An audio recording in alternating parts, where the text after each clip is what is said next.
Bonjour et bienvenue à la capsule 10 Vitesse d'expérimentation de la série Comment valider son modèle d'affaires qui vous est offerte par le Cercle Lean Startup de Montréal.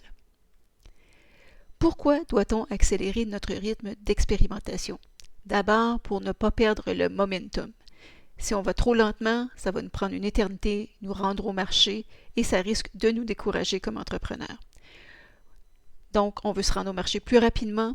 On veut aussi se rendre au marché avant la concurrence, si jamais on avant qu'un concurrent développe un modèle d'affaires similaire pour des clients que l'on vise. On veut aussi réduire les coûts de démarrage, mais d'abord et avant tout, c'est pour ne pas manquer de fonds dans notre démarrage. Comment fait-on pour accélérer le rythme de nos expériences? D'abord, on prend des notes, incluant sur la méthodologie, pour améliorer les prochaines fois. On se dote d'outils, on se structure, on se forme et on forme notre équipe. On inclut l'expérimentation dans nos processus.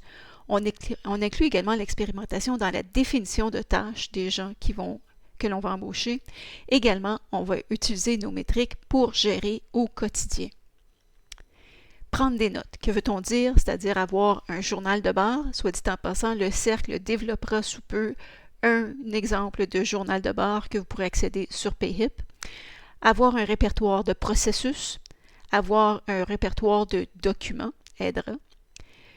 Se doter d'outils, comme se créer un intranet, créer une bibliothèque de ressources où on aura des références, des livres, des outils informatiques, des fournisseurs, nos partenaires, des listes de répondants avec contact, des ressources de soutien tant financières que de formation.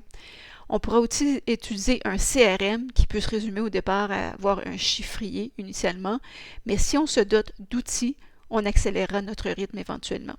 On veut également se structurer dans l'entreprise pour faire de l'expérimentation. Donc, on va créer des checklists, des listes de vérification pour être sûr de ne rien oublier lorsqu'on fait un type d'expérience. On va prendre le temps de planifier nos expériences d'affaires. Et on va nommer une personne éventuellement responsable de l'expérimentation. Ça n'a pas nécessairement besoin d'être une personne à temps plein, mais une personne qui aura cette responsabilité de s'assurer que l'expérimentation est faite et bien faite dans l'entreprise. On veut également se former sur les différentes techniques de cueillette de données primaires, sur l'échantillonnage, sur l'utilisation de métriques de contrôle, sur l'analytique, sur les techniques d'entrevue, sur comment gérer les erreurs dans son équipe, sur les erreurs au niveau de la cueillette de données, ainsi de suite, et sur la création et l'utilisation de tableaux de bord dans lesquels on incorporera les métriques que nous avons recueillies. Également, on veut entrer l'expérimentation dans nos processus d'entreprise. Donc, chaque nouveau processus devrait être lié directement ou indirectement au résultat d'une expérience que l'on a fait sur ces processus-là également. On veut utiliser nos métriques pour gérer, donc pour prendre des décisions en fonction de données récentes et pertinentes qui proviennent des parties prenantes, plutôt que des décisions basées sur des opinions et des coups de tête. On va allouer le temps et les ressources pour l'expérimentation et l'apprentissage de l'expérimentation également. Que doit-on retenir de cette capsule? Accélérer le rythme de l'expérimentation, c'est nécessaire à la survie d'une start-up. Il faut se donner les moyens pour accélérer en continu notre apprentissage.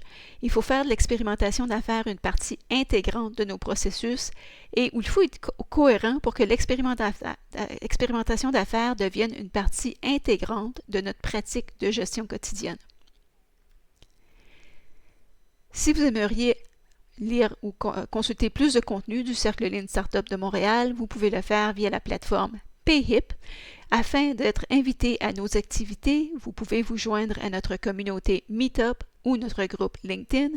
Et pour être informé des activités du contenu qui vient, vous pouvez le faire via notre compte Twitter ou Facebook.